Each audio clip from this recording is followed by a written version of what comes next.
Ancient Tibetan texts speak of the bardo, the intermediate state between lives. In this state, many souls are drawn to the light, convinced by divine beings to reincarnate. But something doesn't add up. If the soul were truly free, why would it need to be convinced to return? Many hypnotic regression reports point to the same experience. Shortly after death, the soul encounters beings who say it has lessons to learn and must return. But these supposed lessons never seem to end. Century after century, life after life, humanity continues to suffer. Now think, if you were in a prison and the jailer told you that leaving is not an option, but you can change cells, would that be freedom? If the system exists, who is in control? Who decided that death is not liberation, but just a role change? Even in more recent traditions, there are hints of this invisible control. The church itself, throughout history, silenced those who tried to reveal secrets about the nature of the soul. Many sacred texts were edited or erased. Why? Because a prisoner who knows they are trapped is a problem. A prisoner who believes they are free, however, will never try to escape. And now that you know all this, the big question remains: how can we escape this cycle? Have you ever wondered why so many ancient cultures saw reincarnation not as a gift, but as a curse? We've always been sold the idea that rebirth is an opportunity for learning, a path to evolve and achieve enlightenment. But if the system were truly fair, why do we never remember our past lives? How can we truly evolve if, with each new existence, we start from zero, with no memory of previous experiences? What if the truth is much darker? What if reincarnation is not a natural process, but a trap to keep souls trapped here? Many esoteric traditions speak of an endless cycle of births and deaths. In Hinduism and Buddhism, this cycle is called samsara, and the goal has always been to escape it, not to keep spinning in this endless wheel. The Gnostics went further. For them, a being called the Demiurge and his servants imprisoned souls in the material world, preventing them from ascending to higher levels of existence. But how does this prison work? What exactly happens at the moment of death? And most importantly, is there a way to escape this cycle? Many people who have had near-death experiences describe the sensation of being drawn to a bright, welcoming light, where they encounter luminous beings who say it's not yet their time and send them back. But think about it. If we are truly free, why is there something deciding when we should return?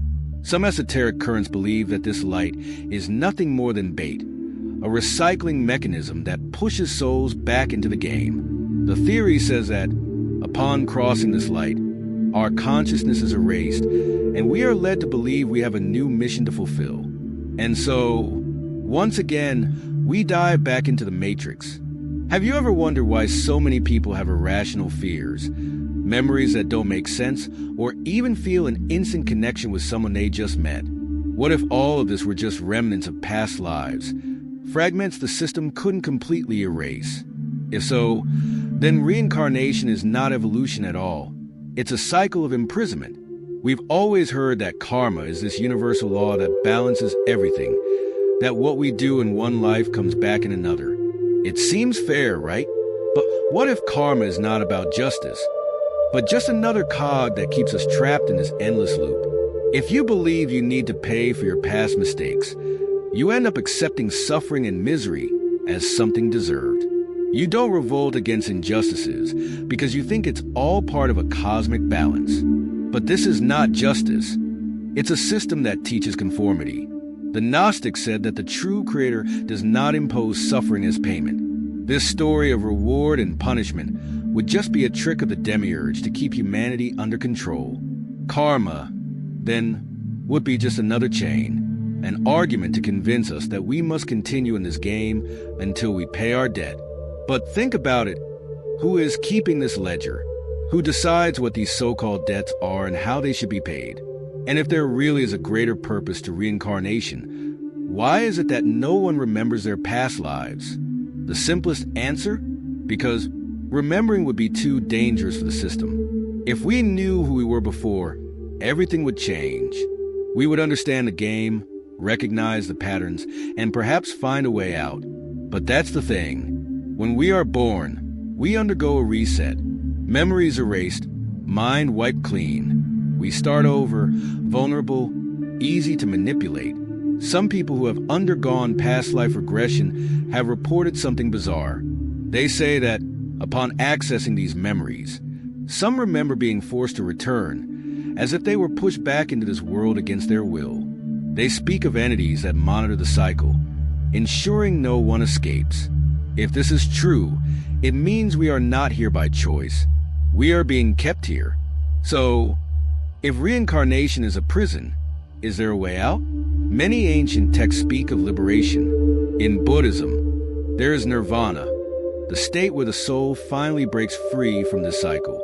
In Gnosticism, the key is true knowledge, gnosis, which allows the soul to return to its true home. But how do we get there? First, we must reject the illusion. This world as we know it is not real in the absolute sense. It is a system created to keep us trapped. Blindly following the imposed rules only strengthens this prison. Then, there is the issue of death. What if the light at the end of the tunnel is just another trap? Some traditions say that, upon dying, we should not blindly follow the light, because it may be a recycling mechanism. The idea is to maintain consciousness and affirm the will to go beyond it. Consciousness is the key. The more we expand our perception, the harder it is to be manipulated. Deep meditation, esoteric knowledge, self-awareness. All of these can be tools to escape the system. And finally, there is karma. Do not accept karma as an eternal sentence, paying for mistakes we don't even remember making. True spirituality does not impose guilt or punishment. It teaches transformation. Perhaps freedom lies precisely in breaking this chain and realizing that we never needed to be trapped. If this world is truly a spiritual prison and reincarnation is just an endless cycle of suffering, the big question is, who is behind it all? Who are the true architects of this system that keeps us trapped here? We've always been sold the idea that the universe follows a perfect divine order, but when we look closely, we realize things don't make much sense. If everything were governed by a loving and just creator, why is there so much suffering? The truth is that this world looks much more like a pain machine than a benevolent plan. And if this creator truly exists, he is certainly not the one ruling this reality. Look around you. Have you ever felt that something is terribly wrong with this world? That there is an invisible weight pressing down on you, crushing your will, your time, and even your soul?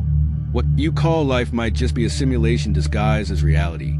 And the truth is that this place could be hell. Wars, pandemics, misery, endless suffering. Every second, millions of people are in despair, trapped in a cycle that never changes. But what if I told you this is no accident? That all this pain is intentional and serves a hidden purpose? And worse, that you are not here by your own choice?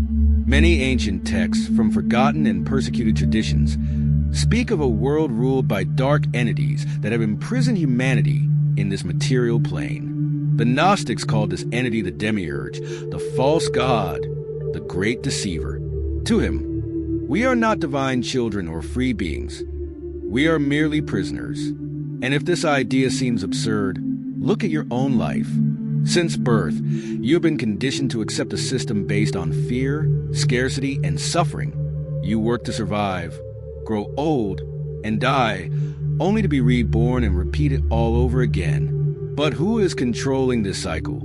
And more importantly, how can we escape? Now, open your mind and prepare to see what has always been right in front of your eyes. But I warn you, once you see the truth, there is no turning back.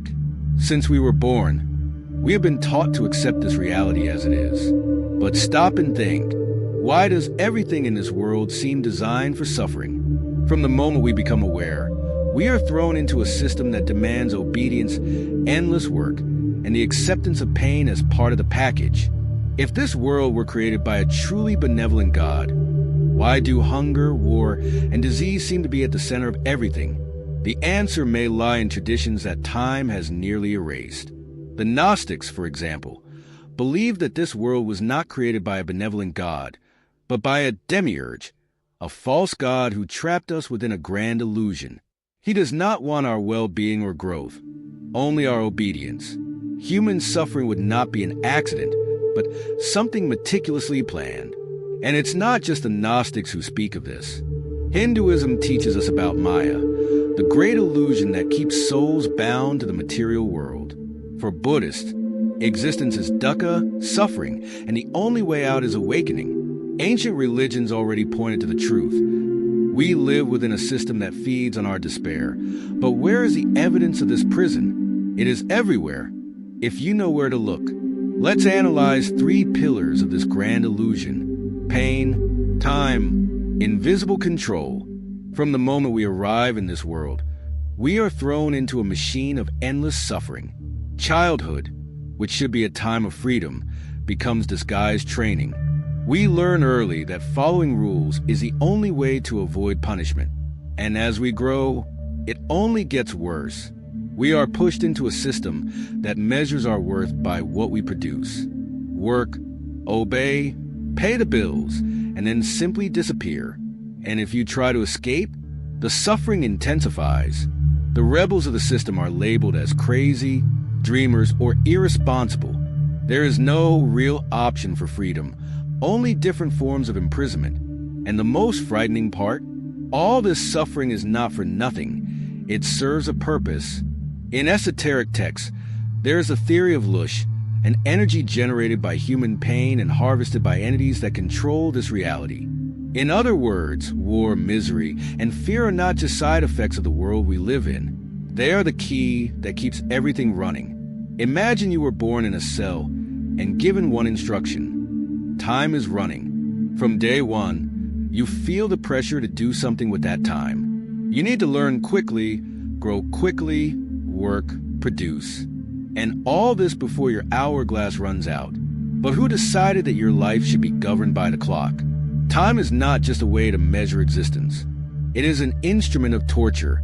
It ages your body, steals your strength, and destroys everything you love. It reminds you every day that you are losing something. Time is not your ally. It is the whip that keeps you running inside this prison. And there is something even more disturbing. Time is not real. Modern physics has already shown that time is relative, a construct that changes according to perspective. So why are we so enslaved by something that doesn't even exist in an absolute sense? Because time is part of the illusion created to keep us trapped. If you wanted to imprison someone forever, what would you do? Build high walls?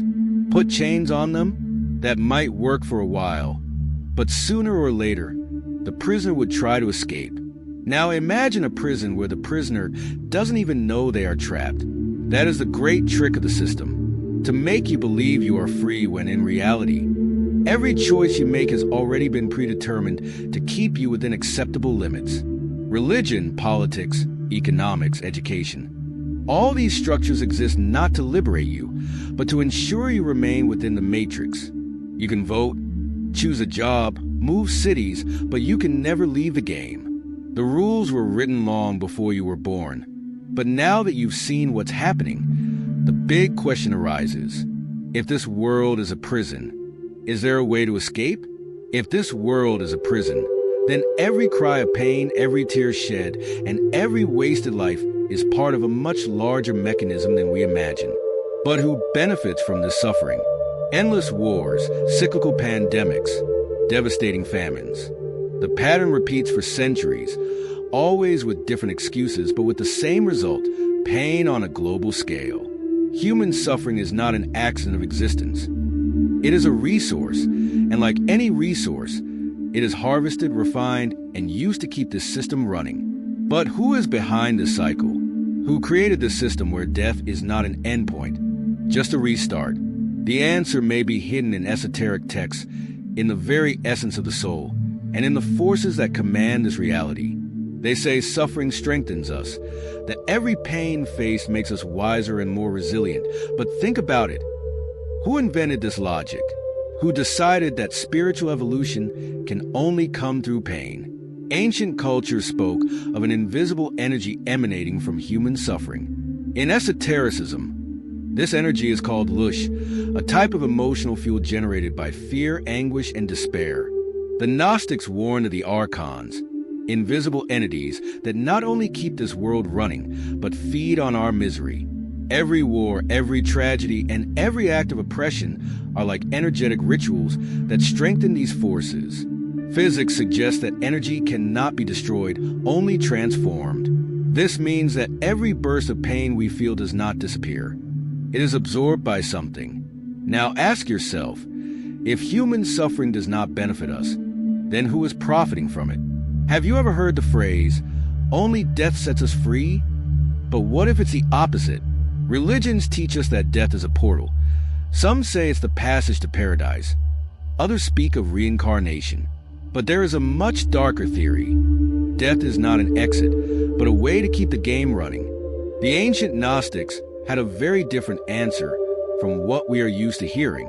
According to their writings, this world was not created by a supreme and benevolent God, but by an impostor, the demiurge, an arrogant, deceitful being who imprisoned human souls within matter and keeps us all in this cruel game. He is not omniscient or compassionate.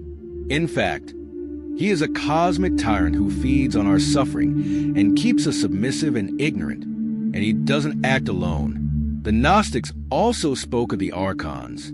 They are like energetic parasites that lack their own creativity and, therefore, need to feed on our emotions, especially fear, pain, and despair.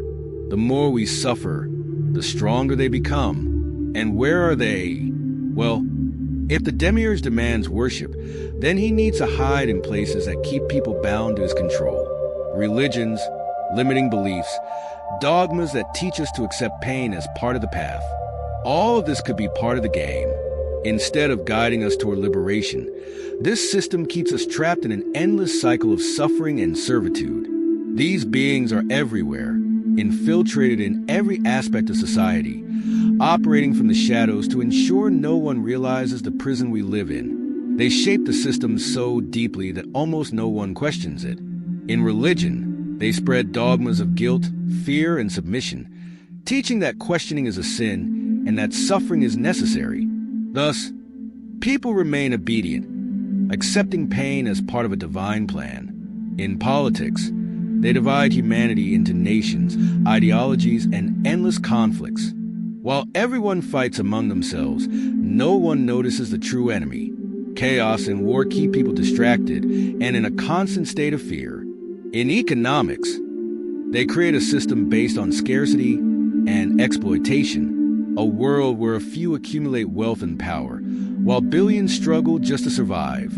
Thus, people's focus is always on working, paying bills, and surviving, with no time to question the game. In the media, they manipulate the perception of reality, create distractions, trivialize human suffering, and feed narratives that reinforce the system. Information never comes pure. It is always filtered, shaped, distorted. In education, they implant a model that does not teach thinking, but obedience. From an early age, new generations are trained to accept authority, follow orders, and never question the structure of the world. Critical thinking, that doesn't interest those who want to maintain control. But their game goes beyond what we see. Control is not limited to the physical world. It happens on spiritual levels. Many traditions speak of invisible entities that influence human life, whispering destructive ideas, inciting fear, draining vital energy. They feed chaos, misery, despair. In Hinduism, they resemble the Asuras, beings that fight to keep the world in ignorance. In Buddhism, they are similar to the Mara, who try to divert souls from enlightenment. In occultism, they are known as astral parasites, entities that connect to people to suck their emotional energy. The worst part is that most people don't even realize they are being influenced. Fear, anger, anguish, all of this is constantly stimulated because these energies keep the system running. And when someone begins to awaken, when they perceive the illusion, the world reacts against it. The Matrix has its defense mechanisms, and anyone who tries to escape will feel the resistance. So the question remains, how do we escape this game? Have you noticed how those who try to challenge the system are quickly silenced. The great thinkers, visionaries, and scientists who dared to see beyond the illusion almost always met tragic fates. Socrates, who exposed society's ignorance, was sentenced to death. Giordano Bruno, who spoke of realities beyond this world, was burned alive. Nikola Tesla, who tried to free humanity from corporate energy dependence, died in poverty and was practically erased from history.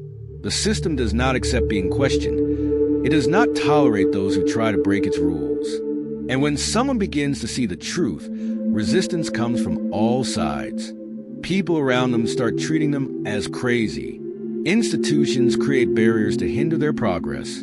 Life itself seems to get harder, as if an invisible force is trying to push them back into the illusion. And this happens for a simple reason: awakening is contagious. If many people realize the truth, the system cracks. And that's why everything has been meticulously designed to prevent this knowledge from spreading. But if you've made it this far, you've already begun to see. Now, the question is no longer whether the system exists. The question is there a way out? If this world is a spiritual prison and human suffering is the foundation that sustains the system, the big question is, has anyone tried to warn us? The answer is yes. Throughout history, various cultures and traditions have left hidden clues, warnings about the true nature of this reality. But as always, these truths have been distorted, forgotten, or destroyed by those who want to keep humanity blind. And the most interesting part is that these stories are not just legends. They are precise descriptions of the prison we live in and the price paid by those who tried to escape. Greek mythology gave us one of the most perfect representations of the cycle of suffering that rules this world: the myth of Sisyphus. Sisyphus was a cunning king who deceived the gods and discovered secrets he shouldn't have. As punishment, he was condemned to roll a massive boulder up a mountain, only to watch it roll back down every time he neared the top. What does this remind you of? The cycle of life. We work, struggle, suffer, and in the end, the boulder always falls back. Nothing is truly achieved. The Greeks understood something profound. Existence in this world is not a progression, but an endless repetition. And what happens to those who try to escape this cycle?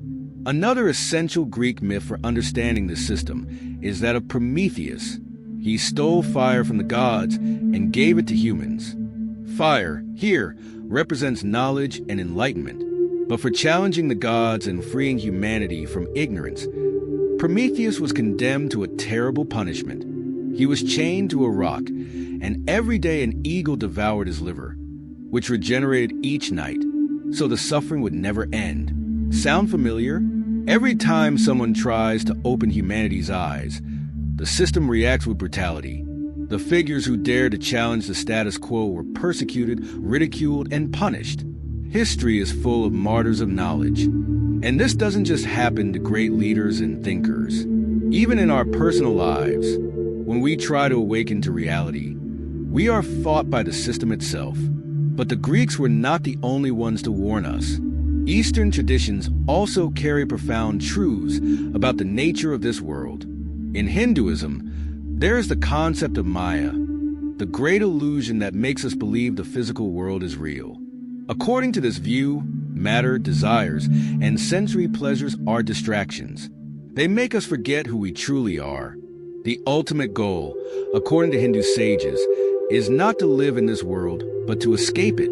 This is why many spiritual masters renounce material life, seeing it as a trap for the soul. And here we come to another major clue. The story of Adam and Eve is one of the most well-known in the world, but do we truly understand its meaning? We were taught that Adam and Eve disobeyed God by eating the forbidden fruit. But what if the story is the opposite of what we were told? In Gnostic texts, the creator who forbids knowledge is not the true God, but the demiurge. The forbidden fruit represents spiritual awakening, liberation from ignorance. What happens when they eat the fruit? They are expelled from paradise. Now think, if paradise was so perfect, why would knowledge be forbidden? The answer is frightening. Because they were in a prison and didn't know it. Paradise, in this context, was not a place of freedom, but a gilded cage.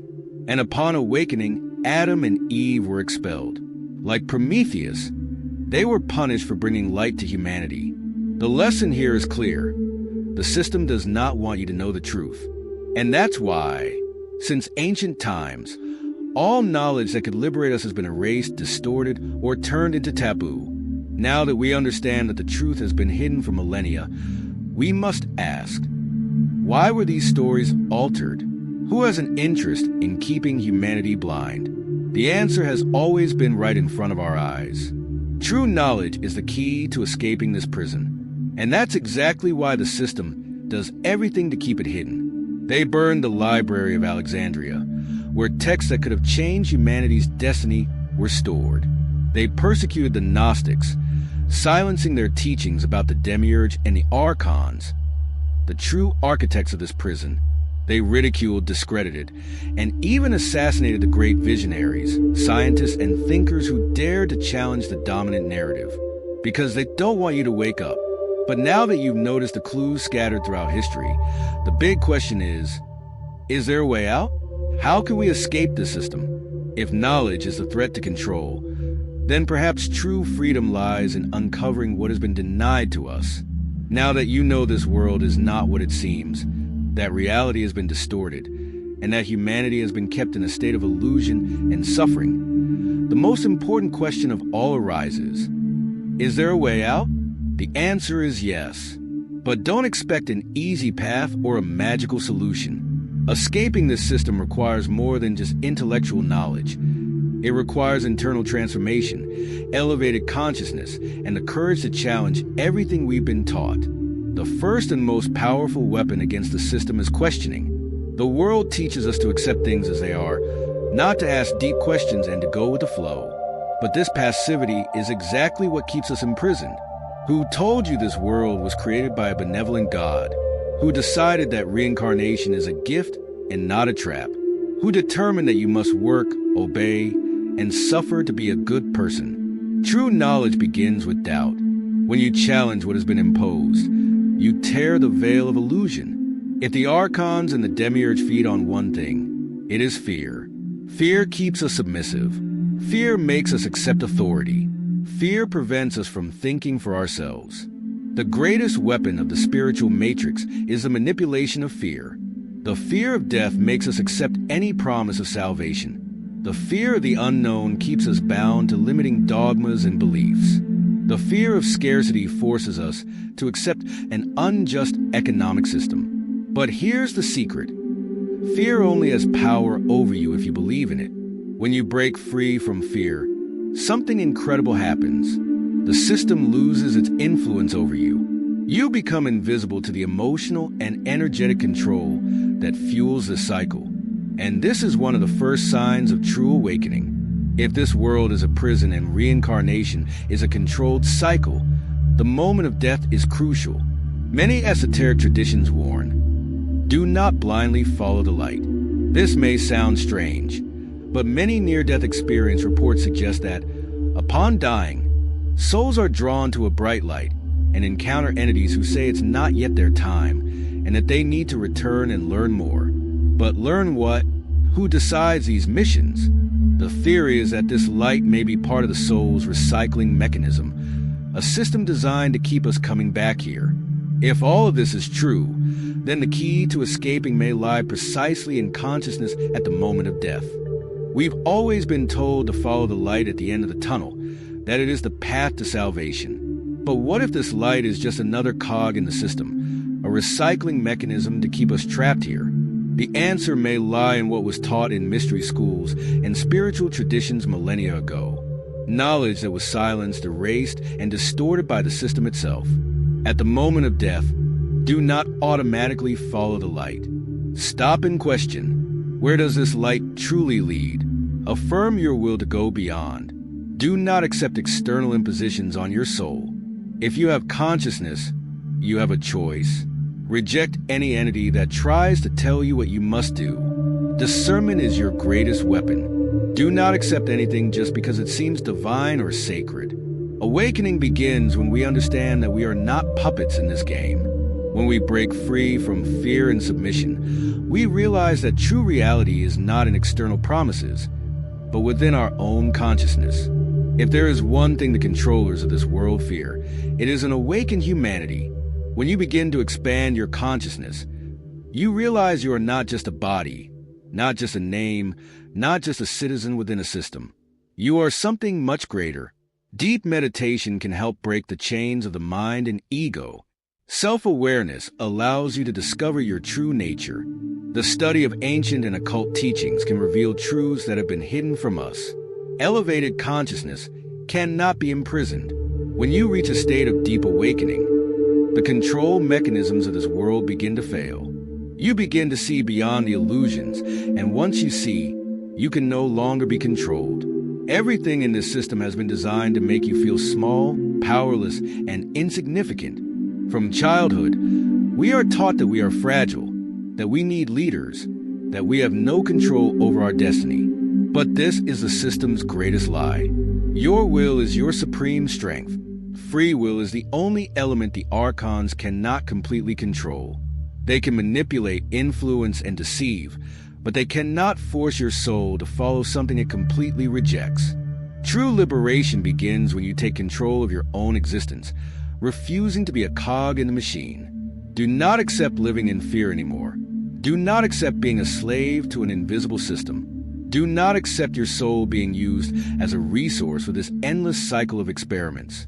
The true way out is not outside. It is within you. What you do with this information now is up to you. But one thing is certain. Now that you've seen the truth, there is no going back. You can choose to ignore it and continue your life as before, accepting the world as it is. Or you can decide it's time to awaken and leave the game. The choice is yours, but know this: awakening cannot be stopped. The more people see beyond the illusion, the weaker the system becomes. And if you've made it this far, it means you've already begun your liberation. Now, only one question remains. What will you do with this knowledge? If you've made it this far, I want you to know one thing. You've already begun to awaken. The simple fact that you question the reality around you, that you seek answers beyond what you were taught, means that something within you recognizes that something is wrong with this world. Now I need to ask you something. Share this knowledge. I'm not talking about spreading theories or trying to forcefully convince others. I'm talking about continuing to question, continuing to seek, and being a living example that it is possible to leave the matrix. And since we're talking about liberation, how about starting with a small act of rebellion? Leave your like, comment below, and subscribe to the channel. I know, it seems like a simple thing, but every time you interact, the algorithm is forced to deliver this content to more people. And the more people awaken, the closer we get to breaking this system. Now, before you go, one last challenge. 2 videos have appeared on your screen, but I won't tell you what they're about. I'll just guarantee one thing. If you've made it this far, you need to see what comes next. So, what will it be? Will you return to the illusion or take the next step? The choice is yours.